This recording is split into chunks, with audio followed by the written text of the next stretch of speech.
രാവിലെ തന്നെ ഞങ്ങൾ പോണത് ഞങ്ങളുടെ കണ്ണന്തൃക്കാവ് ക്ഷേത്രത്തിലേക്കാണ് കേട്ടോ. പിന്നെ ഇവിടെ കാണുന്നതൊക്കെ പതിവ് കാഴ്ചകളാണ്. പിന്നെ അതേ ദിവസം തന്നെ കേട്ടോ തിരുനാവായയിൽ കുംഭമേള നടക്കുന്നത്.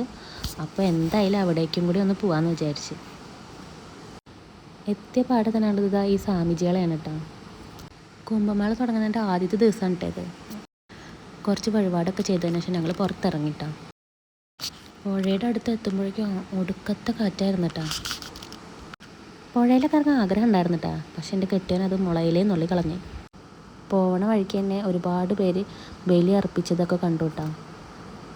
അങ്ങനെ നേരെ പോയിട്ട് ഞങ്ങൾ കുംഭമേള നടക്കുന്ന സ്ഥലത്ത് എത്തിയിട്ടാ. ആദ്യത്തെ ദിവസമായതുകൊണ്ട് അവിടെ ഒരുക്കങ്ങൾ തുടങ്ങണുള്ളൂ കേട്ടോ. അവിടെ കുറച്ച് തൊഴിലാളികൾ പണിയെടുക്കുന്നത് കണ്ടു എന്നല്ലാതെ ഒന്നും കാണാൻ പറ്റിയില്ല കേട്ടോ. കുറച്ച് അപ്പൂപ്പന്മാരെയും വെള്ളവും തോണിയും ഒക്കെ കണ്ടിട്ട് ഞങ്ങൾ ഇങ്ങോട്ട് തിരിച്ചു പോന്നു. ഒന്നും കാണാതെ എൻ്റെ വിഷമം തീർക്കാൻ വേണ്ടിയിട്ട് കെട്ടിയും ട്രെയിനൊക്കെ കാണിച്ചു തന്നിട്ടാ. പിന്നെ നേരെ ഞങ്ങൾ പൊന്നാനിലെത്തി. അപ്പോൾ ഇന്നത്തെ വീഡിയോ ഇത്രയേ ഉള്ളൂ കേട്ടോ.